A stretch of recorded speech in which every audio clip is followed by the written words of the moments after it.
Bonjour, nous sommes le mercredi 7 juin 2017 et nous vous proposons la situation des cultures de cette semaine. Alors concernant les pois protéagineux, aujourd'hui on est en pleine floraison et en fait on commence à observer quelques populations de pucerons verts mais qui sont en faible quantité présents dans les parcelles. Je vous rappelle que le seuil est de 30 pucerons par plante et aujourd'hui on est assez loin de ce niveau-là. Pour les tordeuses, les pièges à tordeuses ont été installés dans les réseaux de parcelles depuis une dizaine de jours maintenant et on capture régulièrement des papillons. Alors les captures vont de 0 à 400 papillons selon les sites. Juste un rappel, la tordeuse pose un problème lorsqu'on cherche une qualité des grains.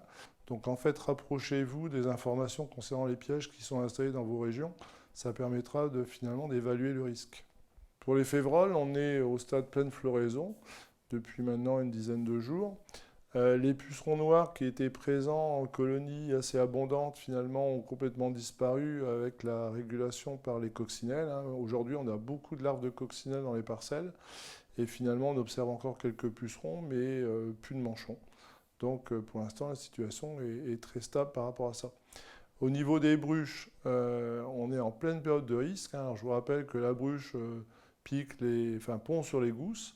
Les larves vont pénétrer dans la gousse et percer les graines. Les interventions sont déclenchées dès qu'on a 2 journées de suite avec des températures maximales supérieures à 20 degrés. Et lorsque les gousses font plus de 2 cm, ce qui est le cas actuellement.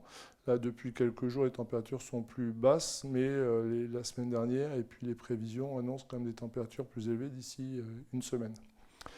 Au niveau des maladies, aujourd'hui, la situation est saine. On note aucun champignon sur les feuilles, même sur les feuilles basses, absence de mildiou, absence d'ascochita. Donc la situation est plutôt saine en ce moment. Alors les maïs, les stades vont de 6 à 8 feuilles. Aujourd'hui, on observe quelques pucerons verts sur les plantes. Mais en fait, en faible nombre. Et de plus, la régulation naturelle s'est mise en place, puisqu'on commence à observer des cirfes et aussi des coccinelles. Donc, normalement, ces populations-là vont continuer à exister, mais en quantité faible.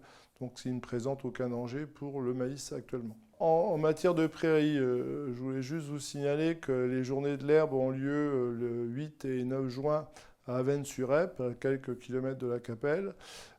Sur cette plateforme d'essai, donc il y aura des essais de semis et d'implantation de couverts, des essais désherbage de prairies naturelles, des démonstrations de récolte d'herbe et de valorisation de l'herbe. Donc vous êtes invités à vous y rendre si vous êtes intéressé par ce sujet. La majorité des parcelles de blé se trouvent au stade fin floraison à début du remplissage des grains. La situation sanitaire est globalement bonne et stable pour la septoriose et l'oïdium. En ce qui concerne la rouille jaune, l'inoculum a été détruit par les fortes chaleurs de la semaine dernière. La maladie la plus préoccupante actuellement est la rouille brune.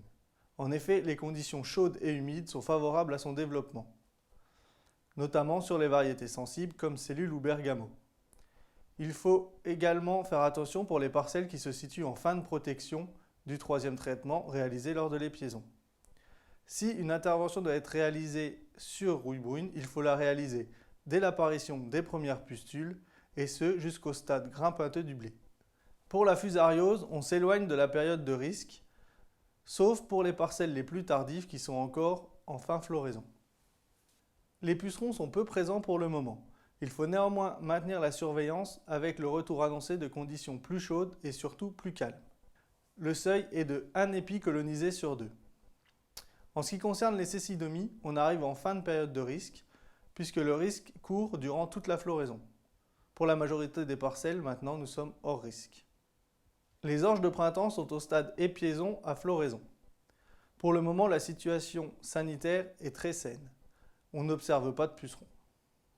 On observe fréquemment des lémas sur toutes les céréales, que ce soit les blés ou les orges.